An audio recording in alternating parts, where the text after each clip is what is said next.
'n hartlike goeienaand vriende, ook van my kant af.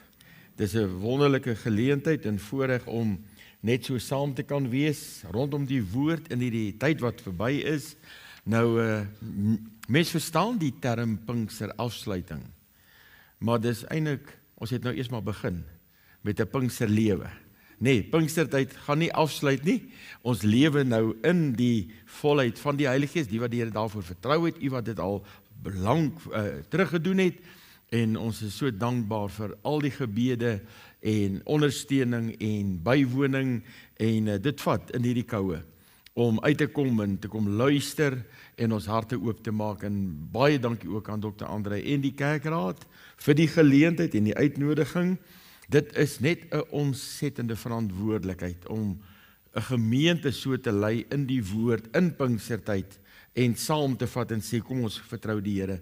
Dit was vir my net ongelooflik heerlik om dit te doen. So mag dit vir u voortleef in u hart, en mag ons dan ook dan die Here verheerlik. Nou, u sal nou verstaan, my aanbieding nou oor die herlewing in die Kaap is klaar, en mag dit in ons harte bly voortleef, maar u sal nou verstaan wat ek gesê het, toe u die kaartjie geneem het, en u het hom nou in die Bybel, en u het nou baie aantekeninge, glo ek, agterop gemaak, dat jy met 'n siel kan praat, en daar op huisbesoek vir die kerkraad kan sê, moenie, jy is by 'n gesin, en jy vra vir hulle, hoe gaan dit met julle?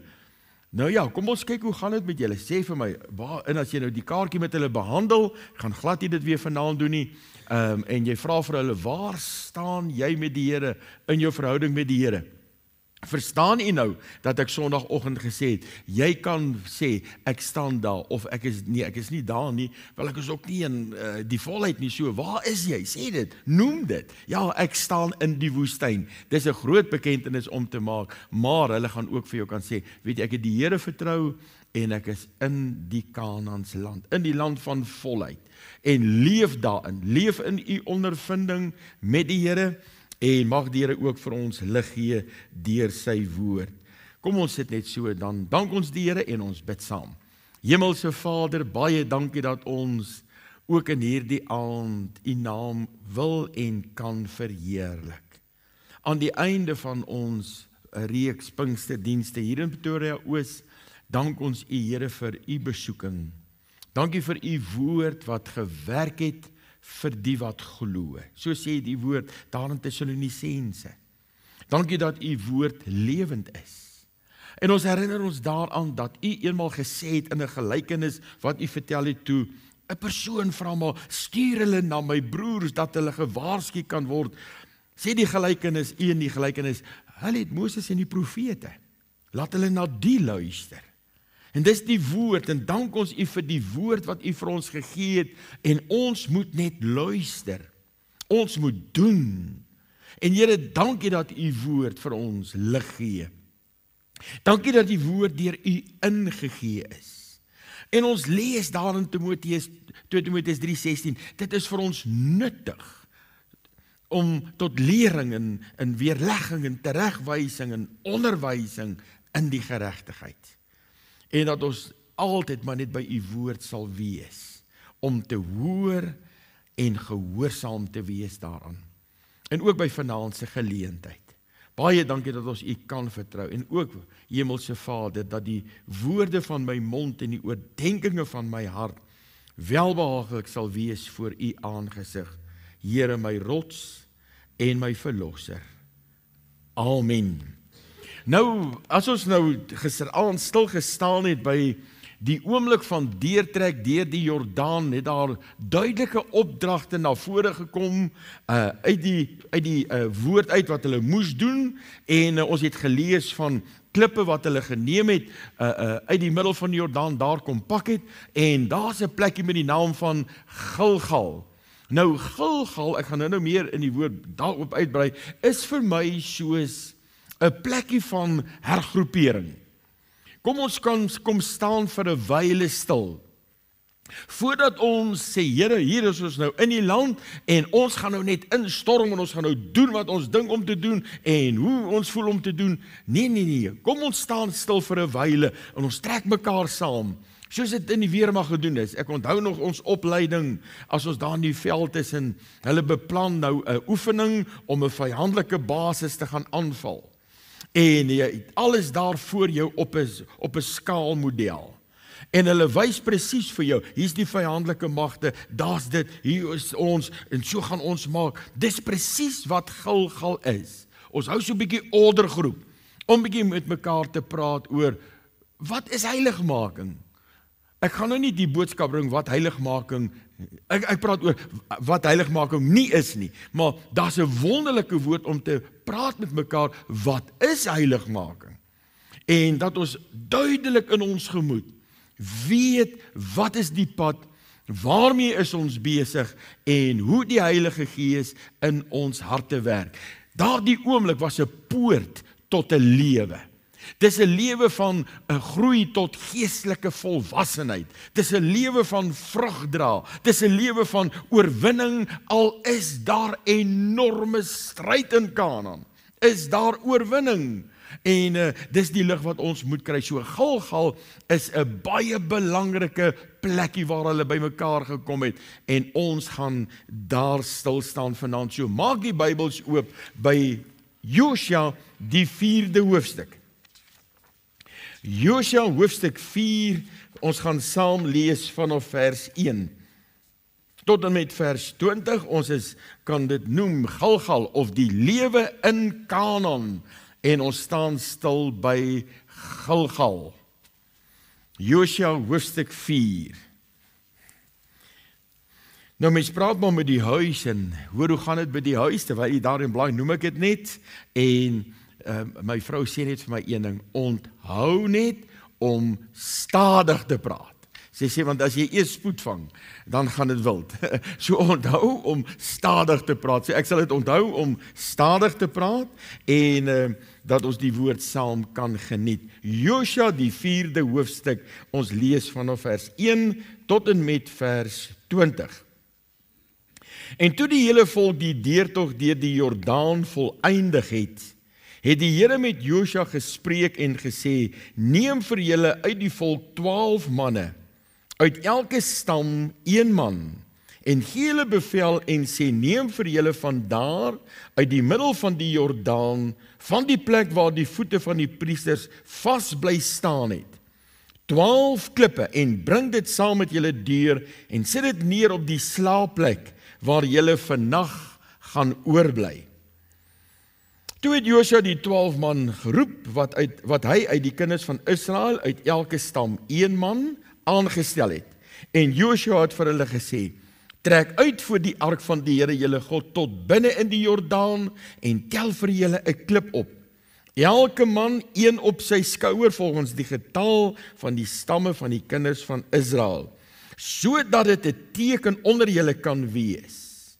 As julle kinders later vra en sê, wat beteken hierdie klippe vir julle? Moet julle vir hulle sê, omdat die water van die Jordaan afgekeer is voor die verbondsark van die Here, by sy deurtog deur die Jordaan, die water van die Jordaan is afgekeer, daarom is hierdie klippe as 'n aandenking vir die kinders van Israel vir altyd. Die kinders van Israel het so gedoen soos Josua beveel het. Hulle het 12 klippe uit die middel van die Jordaan opgetel, soos die Here met Josua gespreek het, volgens die getal van die stamme van die kinders van Israel, en hulle het dit saam met hulle deurgebring na die slaapplek toe, en dit daar neergesit. Josua het ook 12 klippe opgerig, in die middel van die Jordaan, op die plek waar die voete van die priesters, die draers van die verbondsark, gestaan het. En dit is daar tot vandag toe. En die priesters wat die ark gedra het, bly staan in die middel van die Jordaan, totdat alles volbring was, wat die Here Josua beveel het om aan die volk te sê, volgens alles wat Moses Josua beveel het, en die volk het gou deurgetrek. En toe die hele volk die deurtog volëindig het die ark van die Here met die priesters voor die oë van die volk deurgegaan. En die kinders van Ruben, en die kinders van Gad, en die halwe stam van Manasse het gewapend voor die kinders van Israel deurgetrek, soos Moses aan hulle gesê het. omtrent 40.000 wat vir oorlog gewapend was, het voor die aangesig van die Here deurgetrek om te veg na die vlaktes van Jerigo toe. Die dag het die Here Josua groot gemaak voor die oë van die hele Israel, sodat hulle hom gevrees het, soos hulle Moses gevrees het, al die dae van sy lewe. En die Here het met Josua gespreek en gesê, gee bevel aan die priesters wat die ark van die getuienis dra, dat hulle uit die Jordaan uit opklim. En Josua daarop die priesters bevel gegee en gesê, klim op uit die Jordaan. En toe die priesters, wat die verbondsark van die Here gedra het, opklim uit die middel van die Jordaan, het die priesters skaars hulle voetsole gelig en die droë grond bereik, of die water van die Jordaan het na sy plek teruggekeer, soos gister en eergister op al sy walle geloop. En die volk het op die 10de van die eerste maand uit die Jordaan uit opgetrek en laar opgeslaan by Gilgal aan die oostelike grens van Jerigo. En daardie 12 klippe wat hulle uit die Jordaan geneem het, het Josua by Gilgal opgerig. Net tot daar mag die Here sy woord in ons hart seën. En ek wil net noem, as ons nou begin met die woord, ek vertrou nie dat daar van u was, want mens kry ons mense wat dit doen, dat u nou gesit en tel het hoeveel klippe nou daar opgestapel is. Dis nie 12 nie, daar's meer as 12, maar terwille van die skets het ek dit maar so laat doen, dat daar 'n duidelike prentjie is van die klippe wat opgestapel is. Iemand sal kom en sê, hoorie, daar's nie 12 klippe op daai kaart nie. Nou ja, ek glo met my hele hart. Dit was vir die volk 'n geweldige belewenis. Ons het gisteraand gesê, toe hulle daar staan en hulle kyk na die beloofde land en hulle moet deurtrek, hulle is toe deur en dit was 'n geweldige belewenis om in die beloofde land te staan. Hoekom sê ek so? Dit is die en was die vervulling van 'n belofte wat God vir hulle gegee het.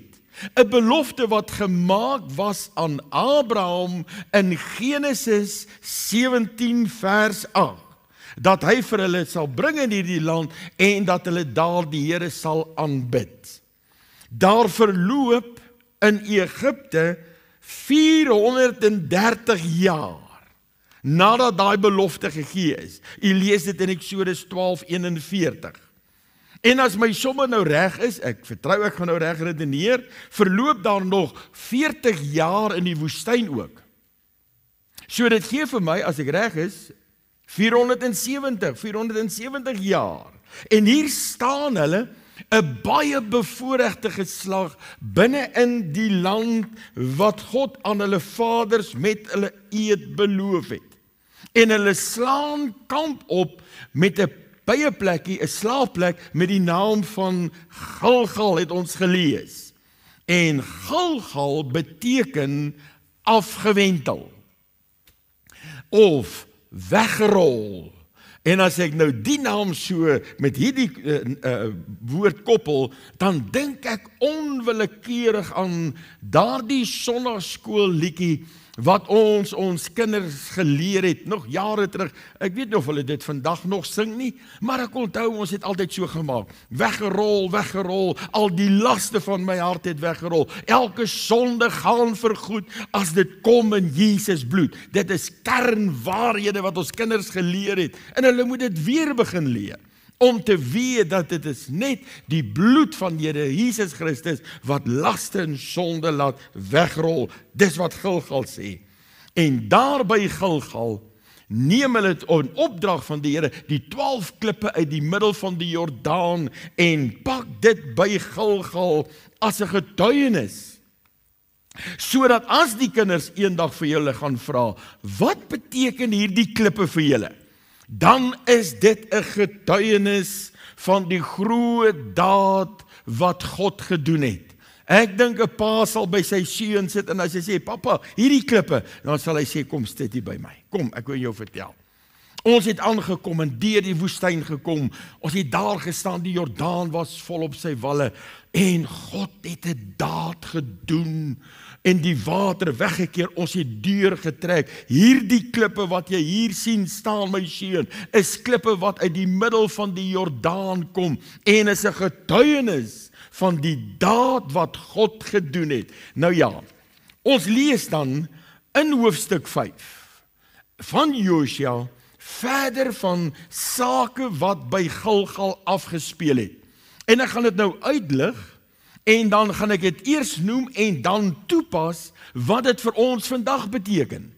En hoe dit in jou lewe realiseer, nou dat jy die Here vertrou het om deur te gaan of gereinig te word en vervulling met die Heilige Gees beleef.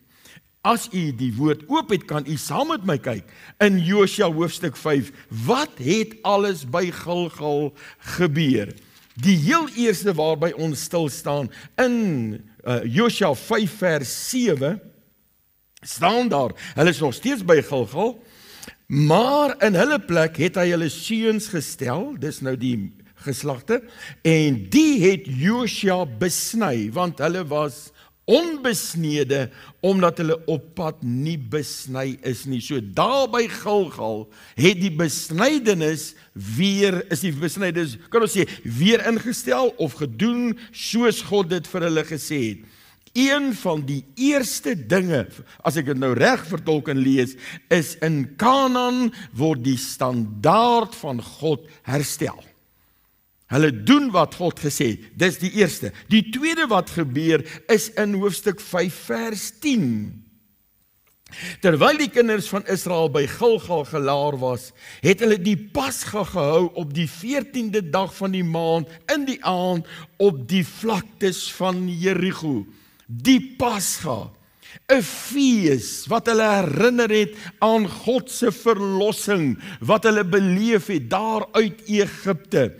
'n geslag, daardie geslag het in die woestyn gesterwe en hulle kon net gedeeltelik daarna kyk, en hierdie geslag kyk na die volle omvang van Deuteronomium 6 vers 23, wat lei, jy behoort om nou al te ken, hy het hulle uitgelei om hulle in te bring. En hulle hou die Pasga, 'n fees wat spreek van gemeenskap met God, my deelsaamheid, eenheid met God, een met die Here. So die Pasga was 'n baie belangrike saak in hulle gemeenskap met God. Kyk wat sê Josua 5 vers 11, en hulle het die dag na die Pasga van die opbrengs van die land geëet, ongesuurde brode, gebraaide koring daar dieselfde dag. Wat sien ons hier? Ag man, die vaste spys wat hulle kry, die manna het opgehou. Vir hoe lank het die manna geval? Het hulle manna geëet? Wat sal u sê? Vir hoe lank het hulle manna geëet? 40 jaar in die woestyn. En toe hulle deurtrek, het die manna opgehou, en daar by Gilgal eet hulle ongesuurde brode en gebraaide koring. Wat 'n heerlike voorreg. Ons gaan nou kyk wat beteken dit vir ons. En dan in Josua 5 vers 14 kom die leerowerste van die Here en hy sê, nee, maar ek is die leerowerste van die Here, ek het nou gekom. Wat 'n oomblikke is dit daar by Gilgal, en daarom is dit wat ons sê, ons kan nie net daar verby beweeg en sê nee, wat, kom ons gaan die land in, ons beweeg Jerigo toe. Gilgal was absoluut belangrik. Kom ons kyk 'n bietjie, wat hou dit in vir u en vir my? Die klippe uit die middel van die Jordaan. Nou, as ek nou daaraan dink, die klip uit die middel van die Jordaan, en daai Jordaan het gevloei, het kant aan wal geloop, daai klip het gekom, en hy's gerol deur die Jordaan, en 'n rivierklip lyk anders as die klippe van die omgewing. En hulle het daai rivierklippe gaan haal en gepak, en dalk het daai seun gesê, maar pa, hierdie klippe wat julle gepak het, lyk so anders as hierdie klippe in die omgewing. O ja, dit kom uit die middel van die Jordaan. Daai Jordaan het hulle geroer en hulle is rondgemaak. Ai, en dit spreek vir my nou van die getuienis wat die kind van God dra, wat die Here vertrou het vir die volheid. 'n lewe van die kind van God in Kanaan. 'n lewe wat so radikaal gaan verskil met die omgewing waar jy jouself bevind. Die Here het my hart gereinig. Die Here het die bron skoon gemaak. En as die bron skoon is, gaan die uitvloei skoon wees. As die hart rein is, gaan die lewe rein wees. Ek het so rukkie gelede voorreg gehad om by 'n jeugkamp die woord te bring na aanleiding van Psalm 119 vers 9. Waarmee sal die jongeling sy pad suiwer hou? En ons ken die antwoord, deur dit te hou na u woord. En een van die gedagtes wat ek moes hanteer is, om 'n suiwer pad te hê, sal ek 'n suiwer hart moet hê. Want uit die hart kom die lewe. Dis die oorspronge van die lewe. Die Here het my hart skoon gemaak. Die uitvloei is skoon, want jy is klaar met die dinge van die woestyn. Die vleeslike lewe is weggevat. Jy het dit afgelê, is verlos daarvan. Jy gaan anders praat, kind van God. Jy gaan anders optree. Jy gaan anders reageer. Daar gaan ander belangstellings in jou lewe begin posvat, soos jy hierdie pad stap en die Heilige Gees jou lei op hierdie pad van praktiese lewe.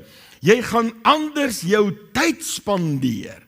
Jy gaan bietjie anders na mense kyk nou in hierdie lewe, want jy gaan sien hoe groot is hierdie mense om ons se nood aan verlossing. Jy gaan anders na hulle kyk. En dan dit wat jou eers geïnteresseer het. Of dit nou is op die televisie, of dit is in leesstof, dit wat jou eens daar in die woestyn geïnteresseer het, gaan jy die ontdekking maak. Hoe kon ek my versadiging daarin vind? Wat sien ek, wat hoor ek? Want die bron is skoon. En die Heilige Gees sê, kyk daar, waarna jy gesit en kyk. Kyk waarin jy jou verlustig. Ag, en jy kan nie glo nie. Ek wil dit so prakties maak en sê, ja meneer, jou vrou gaan dinge anders doen in die huis nou. Anders praat, anders optree. Mevrou, jou man gaan anders optree. So, wat is my raad? Kom ons doen wat Hebreërs, het ons gesien in Hebreërs 4. Beywer jou om in te gaan in die rus. Moenie talm nie, want daai klip gelyk anders as die omgewing. Nou kom ons kom by die besnydenis wat hulle ook ingestel het.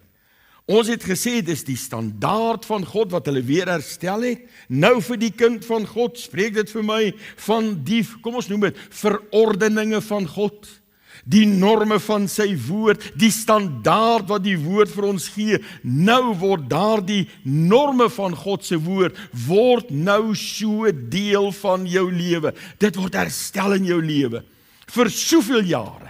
In die woestyn het jy jou eie ding gedoen. En ek het my eie mening gehad oor sake. Nou wil jy God eer. Nou wil jy God verheerlik en jy kan dit doen, want die Heilige Gees wat in jou is, in sy volheid, wat het die Here Jesus gesê, gaan hy kom doen, daar in Johannes 14, 15 en 16. Hy sal dit neem wat aan my behoort en aan julle verkondig, hy sal my verheerlik. En nou het jy sy volheid, wat gaan hy doen? Hy gaan Jesus in jou lewe verheerlik en jy gaan nie anders kan as om 'n lewe te lewe wat God verheerlik. Jy gaan sy woord gehoorsaam. In die woestyn was dit vir jou die laaste ding amper wat jy wil doen as die woord kom. Maar nou is dit jou verlustiging. Kom ons kyk, want die Pasga sê dit ook vir my, as ek dit nou daar ook kan intrek. Kind van God, nou dat jy die Here vertrou het, vir die volheid van die Heilige Gees, gaan jy begin, beleef, wat die term, kom ons noem dit, gemeenskap met God beteken.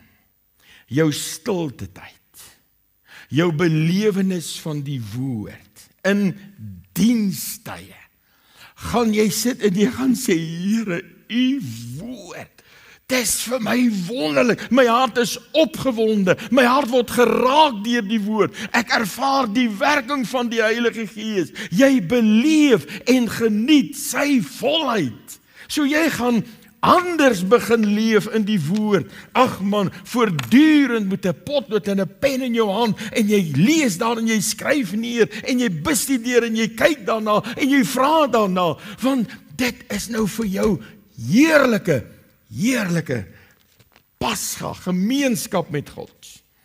En dan het hulle ook, wat het hulle nog by Gilgal beleef? Die opbrengs van die land geëet. O, die gebraaide koring en die ongesuurde brode, spreek vir my van vaste spyse, waarmee die kind van God hom nou besig hou, en wat hy geniet uit die woord van God. Hebreërs 5 vers 14 sê, maar vaste spyse is vir volwassenes. So jy's besig om te groei na hierdie volwasse lewe, jy's nie meer 'n vleeslike nie, want hy het gesê, ek kon nie met julle praat soos met geestelike nie. Nou sonder enige aroma of ding wat in my hart opkom, moet ons kan sê, nou tel jy onder die geestelikes, waarvan die woord praat. Nou kan ek met julle praat soos met geestelike mense, soos Paulus vir hulle gesê het. En daardeur groei jy. Nou ek vra die vraag, en dis nou so lekker insetsel. Hoe erken jy 'n manna Christen? Hulle wat nog op manna leef, en nie om vaste spyse nie. Met ander woorde, ja, kom ons sê in die woestyn nog. Hoe erken jy 'n manna Christen? Hy kom na jou toe en hy vra, Dominee, wat is nou verkeerd met? Nou kom jy goed so, een na die ander. Wat is nou verkeerd hiermee? Hoekom mag ek nie dit doen nie? Dominee, en ek gaan dit nou maar so noem. Wat is verkeerd met rook? Is dit sonde? Is drink sonde? Nou, hulle kom met hierdie vraag. Dis manna Christene.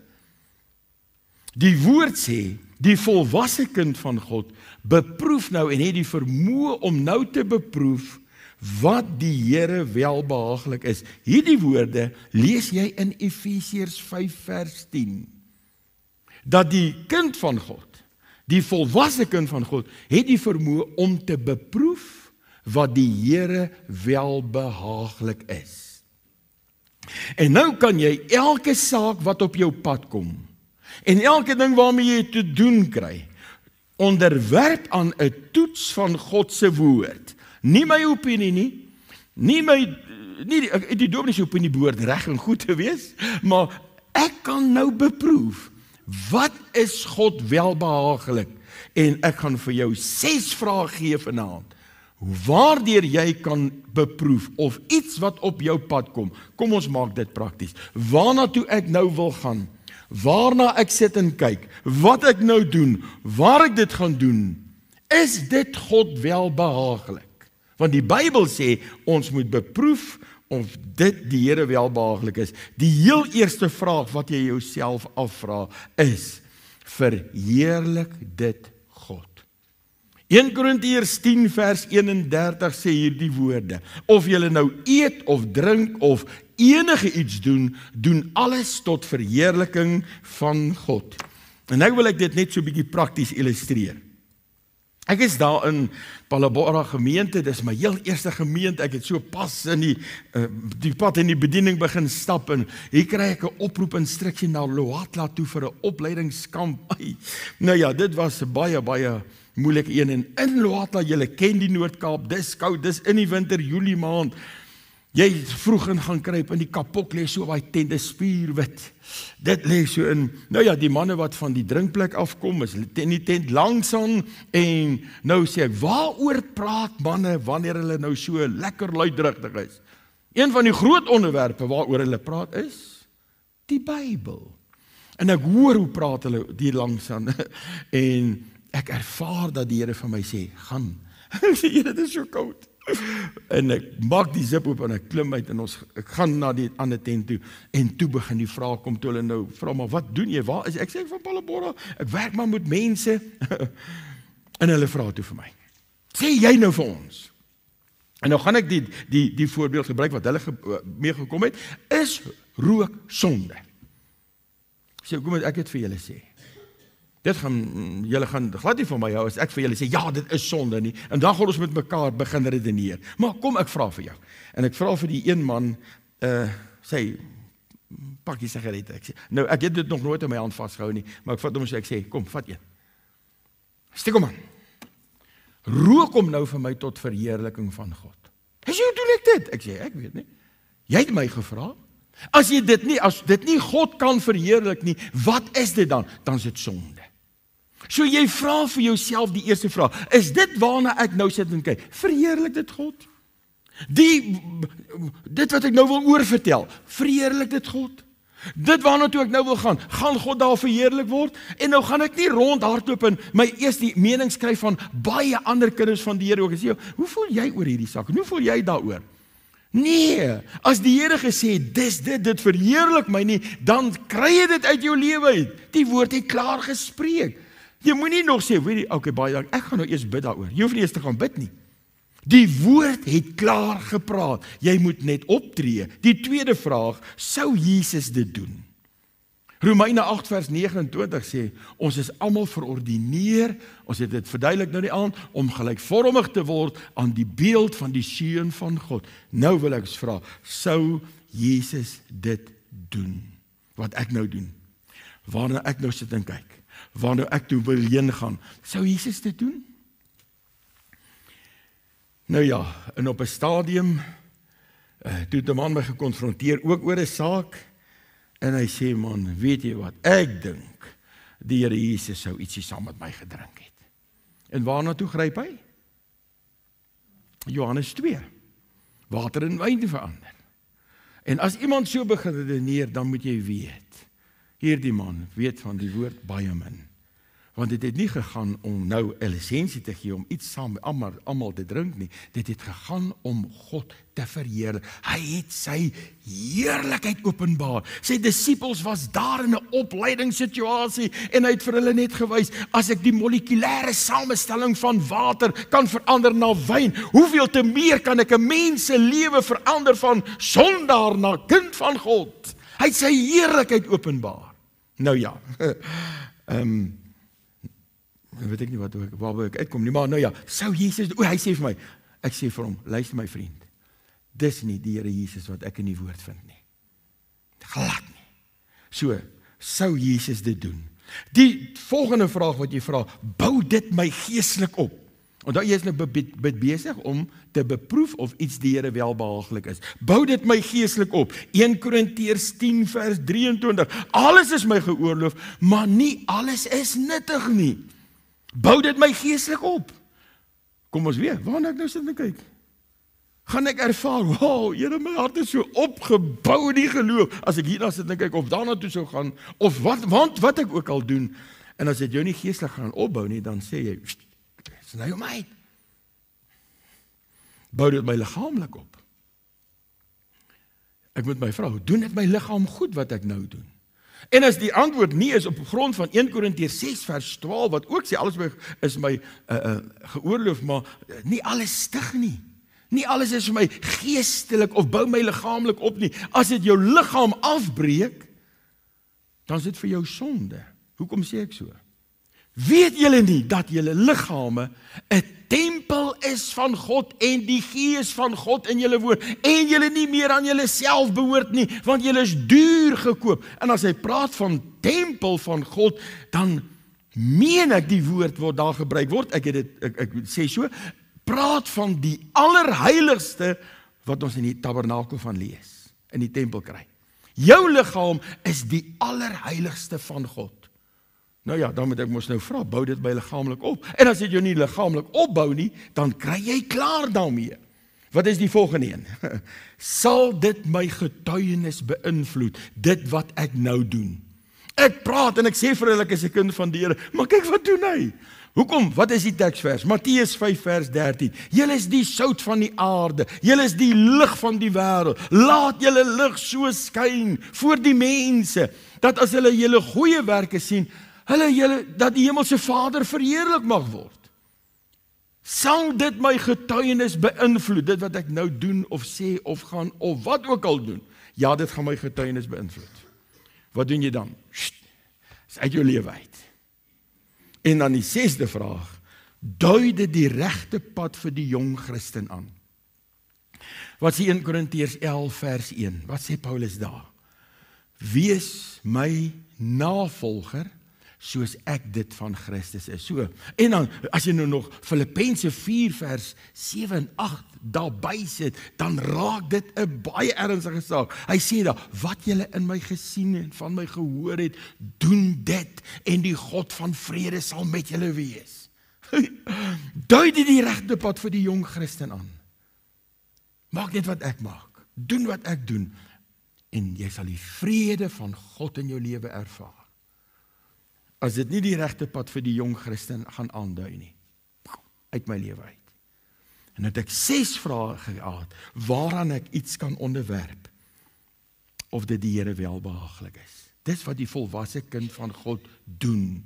Die geestelike mens beproef wel alle dinge, of 1 Korintiërs hoofstuk 2 sê, die geestelike mens beoordeel wel alle dinge. Jy kan nie sommer net enige of alles in jou lewe innooi nie, jy beoordeel dit op grond van dit wat die woord sê. Nou kom ons by 'n punt. Ek wil graag met u iets deel, wat ek geleer het ook in 'n boekie van Major Alistair Smith.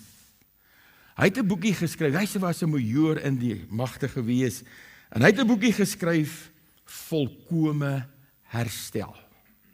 Met ander woorde, dit wat jy vir die Here voor vertrou het, daar by die Jordaan, die reiniging, vervulling, dit is alles volkome herstel, gegrond op die teksvers van 1 Tessalonisense 5 vers 23, en mag hy die God van die vrede julle volkome heilig maak, heel maak, en mag julle gees, siel en liggaam geheel en al onberispelik bewaar word, volkome herstel. Die Here is besig met daai proses nou in jou lewe, om dit wat sonde, krom en verdraaid gelos het, weer volkome te herstel, soos God bedoel het dit moet wees. Dis hierdie proses van heiligmaking waarin jy is. En dit het vir my ongelooflike lig gegee, want die sielevyand sal so met groot krag en mag en woede, so gou as moontlik, alles probeer van nul en geener waarde maak wat God vir jou gedoen het toe jy deurgegaan het deur die Jordaan. Jy kan dit verwag dat hy met aanslag gaan kom en ons moet daarna kyk. Die heel eerste is heiligmaking is nie vryheid van versoekings nie. Ek word nie nou 'n mens wat nooit weer versoeking gaan ervaar en moenie daai gedagte hê nie. Hierdie versoeking waarvan ons praat, Jakobus is besig om dit so mooi uit te lig in sy skrywe aan sy mense wat verstrooid is. Hy skryf in Jakobus 1 vers 2 waar hy die woorde sê, of vers 3, waar hy sê, ag, dit louter vreugde, my broeders, wanneer julle in allerhande versoekinge val. Omdat julle weet dat die beproewing van julle geloof lydsaamheid werk, en hierdie lydsaamheid moet tot volle verwerkliking kom, sodat julle sonder gebrek volmaak en, wat het hy gesê? Volmaak sonder gebrek en, maar kan wees, in hierdie lewe, nie vir die hemel nie, vir hierdie lewe. So, die versoekings waarvan Jakobus daar praat, as hy sê, ag, dit louter vreugde, hy sê daar, begin om dit te sien as 'n vreugde. Wanneer allerhande, die woordjie allerhande beteken, of dit nou kort of lang is, intens is, of net 'n ligte versoeking, 'n beproewing wat op jou pad gekom het. Want daai versoekinge beteken, ek gaan dit nou so uitdruk, toetse, beproewinge, krisisse wat op jou pad kom, nie tot sonde nie, want dit dien tot die beproewing van jou geloof. Die versoeking tot sonde hanteer Jakobus eers van vers 13 af, waar hy vir hulle sê, God versoek niemand nie. Maar jy word versoek as jy deur jou eie begeerlikheid weggesleep en weggelok word, en dan, wanneer dit by mekaar kom, baar dit sonde, en die sonde bring die dood voor. Hy hanteer twee bene. Hierdie versoekinge van Jakobus 1 van vers 2, waar hy sê, allerhande versoekinge is beproewinge, toetse, krisisse, wat op jou pad kom, en die allerhande het net so 'n mooi woordjie. Dit is of all sorts. Ek hou daarvan om dit so te verduidelik. Julle eet mos licorice, nie? En dan kry jy daai pakkie licorice all sorts. Daar's iets van alles daar binne wat licorice betref. En dis die allerhande versoekinge. Hy sê, louter die vreugde wanneer allerhande versoekinge op jou pad kom, omdat julle weet, jy begin dit insien, dat die beproewing van julle geloof, die beproewing van die geloof is, dat hy word op die proef gestel. Daar's dinge wat gebeur in jou lewe, en die Here is besig om dit te gebruik, om aan jou geloof te werk. En hierdie duur wat deur hierdie versoekinge, krisisse, moeilikhede, daar gaan moeilikhede op jou pad kom, nog steeds, ons gaan nou net dit noem, daar gaan teestand op jou pad kom, omdat die beproewing van julle geloof, lydsaam, die duur van lydsaamheid werk. Lydsaamheid beteken, uithou vermoë. Dat is 'n mooi Griekse woord. Dit is hypomone. Dit sê om onder die versoeking te bly staan, en nie op te gee nie. Onder daai krisis wat kom, onder daai druk wat kom. Ek wil dit so illustreer, ek onthou 'n konferensie wat ons bygewoon het, 'n pastorskonferens wat hulle kom aanbied het. Ons was nog saam met die kweekskoolstudente almal daar. En daar het hierdie man hierdie ding verduidelik. Hy sê ons kyk almal Olimpiese spele. Dan sien jy daai manne wat by daai groot gewigte kom staan. Dit is net sulke groot gewigte wat hier langs hom is, en dan neem hy posisie in. En dan tel hy en hy het en dan die volgende een. Hy staan met hom daar en hy mag hom nie los voordat die vletjie blaas. En hy gooi hom neer. Dis hypomone. Hy het gestaan onder die gewig. Dit was vir my so kosbaar, ek kan dit nooit vergeet nie. Omdat julle weet dat die beproewing van julle geloof, lydsaamheid, daai hypomone. Hier ek staan daar, uithou vermoë. As ek dink aan uithou vermoë, dan dink ek aan 'n ou stoomlokomotiewe van my lewe. Ag, of dit nou reën of sneeu, opdraande, hoe ook al, hy gaan net aan. Hoekom? Die vuur in sy binneste. Stel hom in staat om dit te doen. Uithou vermoë, sodat jy volmaak sonder gebrek en aan niks kort kom nie. O, kind van God, heiligmaking is nie vryheid van hierdie moeilikhede nie. Kan ek net iets aanhaal van Dr. Adam Clark uit sy kommentaar? Hy sê, it's trial tests serving to test one's character. Sent by God. Hoekom sê ek dit? En baie keer gebeur daar dinge in jou huis. 'n Mamma met kinders sit aan die tafel, en Boetie en Sissie is mooi aangetrek vir skool, en Boetie is nie lus om vir Sissie te vra om die melk aan te gee nie. Hy duik hier oor die tafel, want hy wil die bottel melk om oor sy pap te gooi, en toe hy so oor gaan, stamp hy daai bottel melk, en is die alles oor Sissie se skoon skoolrok. En daar staan mamma, hier's nou krisis. En weet julle wat sê ons gewoonlik? Die duiwel is alweer los in die huis. Dan moet ons vra, is dit altyd die duiwel? Dan dink ek aan moeilikhede, krisisse, sent by God, serving to test one's faith, character and holiness. Die dinge gebeur, want dit is wat op jou pad kom, nou wel, of die vyand daarin het, maar God is besig. Ja, Petrus sê dit ook.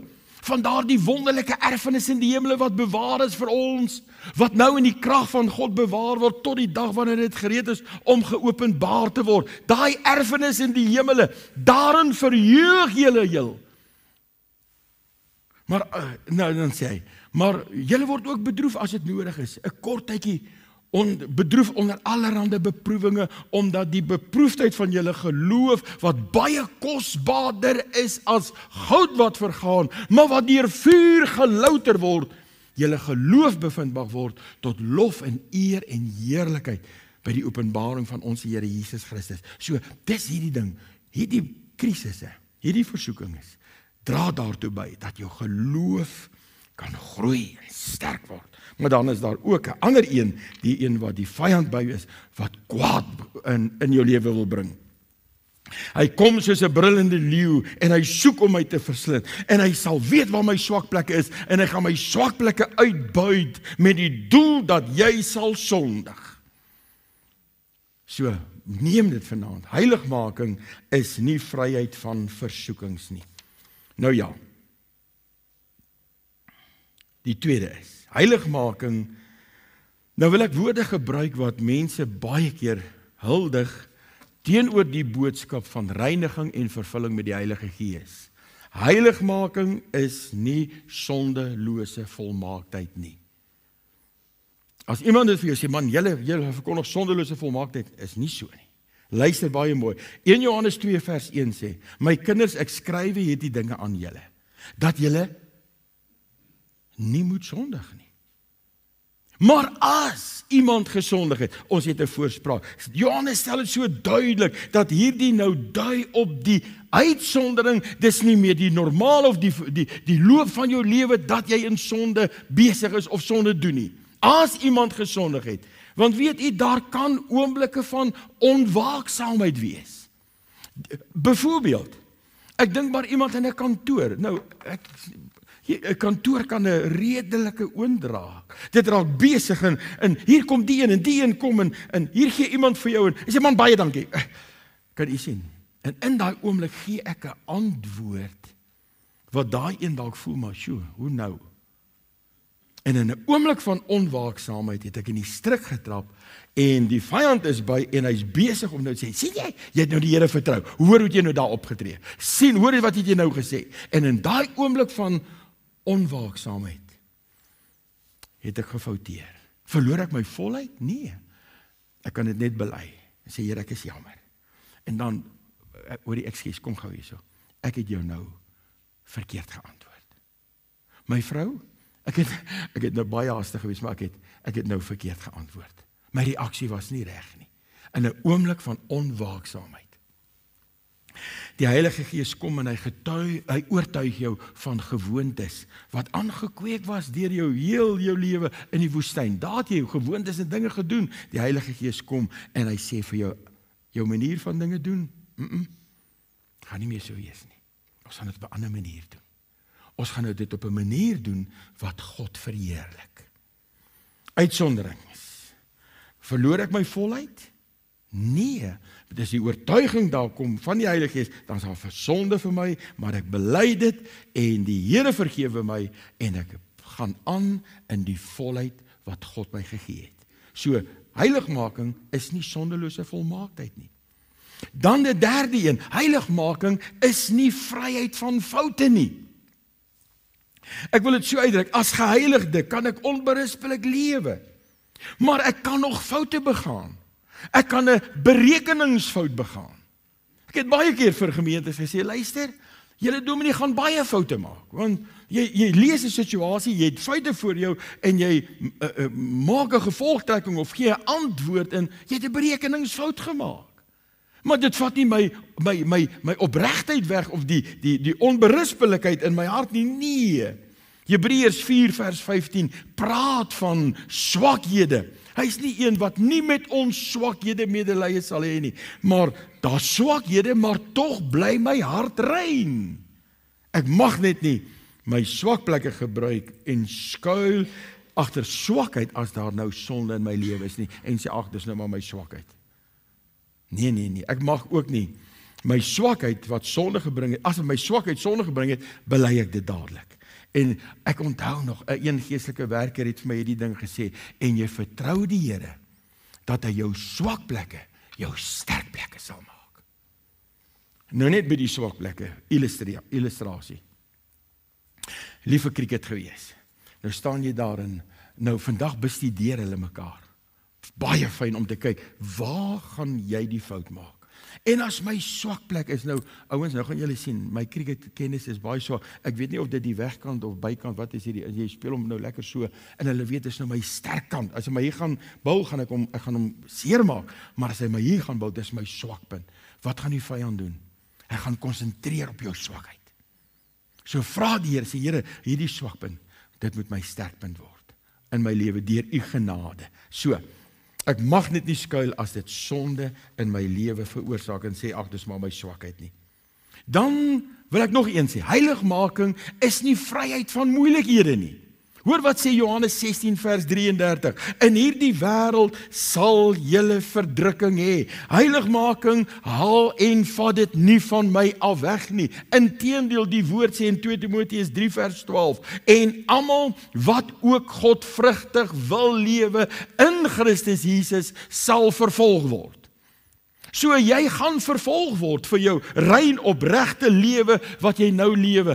Maar nog gaan jy dalk sê, maar dominee Ruud, hoe kom het julle nie vir my die goed gesê voor ons ingegaan het nie? Maar ek het gesê, daar's stryd, daar's oorwinning. Nou het jy die krag van die Heilige Gees om aan te gaan en sê, Here, ek wil net vir u lewe. Here, al is daar teestand, al is daar vervolging. 1 Petrus 4 vers 12 sê, geliefdes, verbaas julle nie oor die vuurgloed van vervolging onder julle, wat tot, hoor nou, julle beproewing dien asof iets vreemds oor julle kom nie, maar na mate julle gemeenskap het aan die lyde van Christus, moet julle bly wees. Vers 14, as julle beledig word oor die naam van Christus, is julle gelukkig. So, die skrywers van die woord gee vir ons 'n ander perspektief op vervolging en mense wat jou een kant skuif en vir jou ook nou dinge gaan sê. Wat hulle vir al die ander sê. Ek moet die Here vertrou dat ek hierdie storms wat kom in my lewe kan gebruik om nader aan die Here te beweeg en al meer en meer sy beeld gelykvormig te word. Heiligmaking is nie vryheid van natuurlike behoeftes nie. Nou dat ek die Here vertrou het vir reinheid en in die vervulling met die Heilige Gees, het ek nog steeds my natuurlike behoeftes. 1 Korintiërs 9 vers 27 sê hierdie woorde, maar ek kastei my liggaam en my liggaam word diensbaar gemaak. Ek kastei my liggaam. Die kind van God se natuurlike behoeftes word nie weggeneem in die hele proses van heiligmaking nie. Jy gaan nie vir die Here kan sê, ag Here, vat hierdie liefde, vat my emosies net van my af weg. Hy gaan jou nie jou emosies wegvat nie. As ek nou, wel, dis nou 'n pad wat mens kan stel, maar dit kom in die hande van die Heilige Gees. Jou begeertes, jou smake, jou emosies, alles gaan gevorm word deur die wonderlike heiligmakende werk van die Heilige Gees. Maar dit kan 'n bron van versoeking en moontlike neerlaag word. Ek gaan nie meer net vrye teels gee aan my emosies en alles omruk en nee, die Heilige sê, nee. En nou gaan ons vormingswerk doen. Kom ons kyk na 'n paar voorbeelde. Om voedsel te geniet is doodnatuurlik. Jy gaan nog steeds eet. Maar waar kom die probleem nou in? Ooreet, gulsigheid gaan nou vir jou sonde word. Behoefte aan rus is so natuurlik en dit moet so wees, want die Here het 'n dag vir ons in die week gegee om te kan rus. Hy weet, ons kan nie so aangaan met so pas aangaan nie. Hy gee vir ons 'n dag van geestelike verkoking, liggaamlike verkoking, en as ons dit gaan begin ignoreer, is daar groot moeilikheid. Maar behoefte aan rus is natuurlik. Nou wat nou? Maar luiheid is sonde. Ek gaan nie sê ek is besig om te rus en ek is lui nie. Oorwerk, ja, dis reg. Rus is sonde, maar oorwerk en om die liggaam te beskadig en nooit 'n rustyd te vat nie, gaan ook vir jou sonde word. Want jou liggaam moet na gekyk word, ook in hierdie hele proses. Dis Dr. Andrew Murray wat, ek het dit so geniet toe hy in die boek In die Heiligdom sê hy, want jy woon met die liggaam in die heiligdom. En ook in die liggaam gaan gesien word dat God 'n groot werk in jou gedoen het. Ontspanning is natuurlik. Almal wil ontspan. Het jy al gedink wat sê die woord ontspanning? Jy is gespanne hier binne, en soos die horlosies wat jy nog so opgewen het, ek het so 2 van hulle in my, jy wen hom op en hy trek die snaar so styf. Maar nou is wat ons baie keer voel. Nou wil jy gaan, en net ontspan. Nou ja, het is heeltemal natuurlik, maar as dit oorgaan na wêreldsgesindheid of om die wêreld, dan raak dit vir jou 'n probleem, dan raak dit sonde. Geoorloofde ontspanning word sonde as ek my pligte naalaat of versuim. Ek kan nie sê, luister, ek is net maar net besig en ek doen nie my werk nie. Nee, dit gaan nie reg wees nie. So, dis 'n baie goeie balans. 'n dwaase grap kan sondig wees. En gaan sondig wees. Maar 'n goeie humorsin is van onskatbare waarde. Nee? 'n goeie humorsin is van onskatbare waarde. En ons moet dit van die Here ontvang. So jy het nog steeds jou natuurlike behoeftes, maar dit kom alles nou in die hande van die Heilige Gees en hy gaan werk daarmee. Die laaste een wat ek gaan noem, heiligmaking maak nie van my 'n dweper nie. Ja, want dis mos baie vinnig wat mense is, jy dweep nou, wat ook al. Nee, inteendeel. Die werk wat die Heilige Gees in my lewe doen, in die volheidslewe, maak van jou die mees aantreklikste persoon. Hoekom sê ek dit? Hoor wat doen die Heilige Gees. Hy werk in jou liefde. Hy werk in jou blydskap. Hy werk in jou vrede. Hy werk lankmoedigheid. Hy werk vriendelikheid, né? As jy nou sou sê, man, ek is nie van nature nie 'n vriendelike mens nie, gaan die Heilige Gees vriendelikheid begin inwerk. Goedheid. Hy werk getrouheid. Hy werk sagmoedigheid, né? Ek was dalk miskien 'n harde man, maar die Heilige Gees sê, ons gaan 'n bietjie werk aan daai hardheid, ons gaan 'n bietjie sagmoedigheid insit. Ons gaan sagmoedigheid leer, selfbeheersing. Kyk wat doen die Heilige Gees in jou lewe. Hy's besig om die beeld en die karakter van die Here Jesus Christus in jou lewe in te weef, in te werk, sodat jy soos hy sal wees. Ag, mense gaan jou kritiseer. Mense gaan beweer, jy's te nou geset. En hulle gaan sê, is jy ook nou so? Maar in hulle harte gaan hulle weet wie's reg.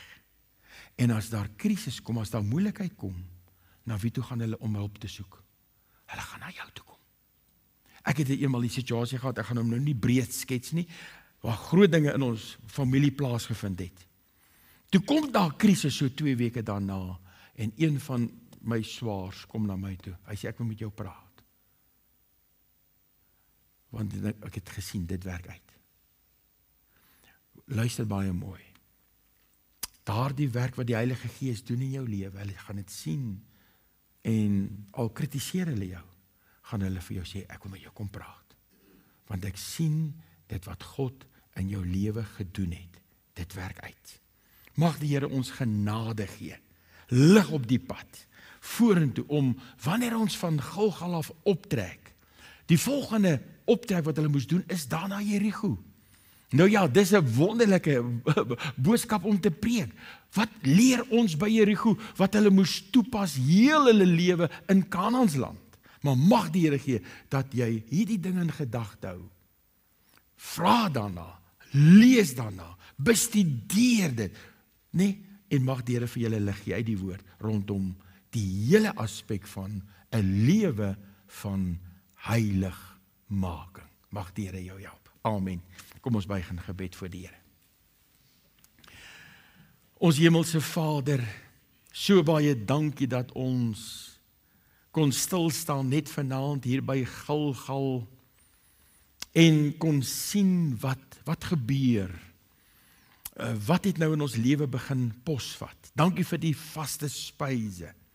Dankie vir die samesyn en die gemeenskap met God wat volg daar in my binnekamer en hier in die dienste en waar ek met u woord besig is. Ag Here, ons wil u verheerlik. Ons wil hê die wandel met u in Kanaансland wil ons wil dit geniet. Here, ons wil u verheerlik. En dankie Heilige Gees dat u vir ons sê in die woord. Immers sy goddelike krag het ons alles geskenk wat tot die lewe en godsvrug dien. Ons eer u daarvoor. Word u verheerlik in Jesus se naam. Amen.